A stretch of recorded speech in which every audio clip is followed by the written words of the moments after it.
Добрий день, малята! Як ви вже знаєте, до нас нарешті завітала весна і принесла тепло і перші квіти, а ще казочку про своїх синочків, яку я вам і розповім. Жила-була весна, і було в неї 3 сина – березень, квітень і травень.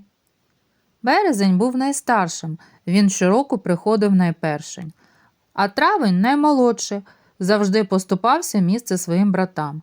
Кожен син радував весну по-своєму. Березень – сніготаненням,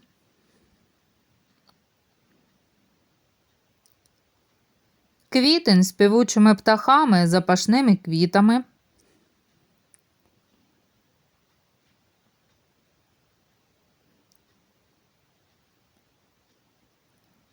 травень – лагідним сонечком та духмяними травами. Місяці брати жили дружно, хоча й трошки заздрили меншому травню. Вони знали, що саме його люди люблять більше за інших. Весна теж знала, що для людей травень – найулюбленіший місяць року. Але вона була справедливою, тому до всіх ставилася однаково добре. «Любі мої сини, ви моя радість, опора та підтримка», – казала вона їм. «Не забувайте мене, завжди приходьте вчасно. Я сподіваюсь, казочка вам сподобалась. Будьте уважніші, повторіть назву весняних місяців.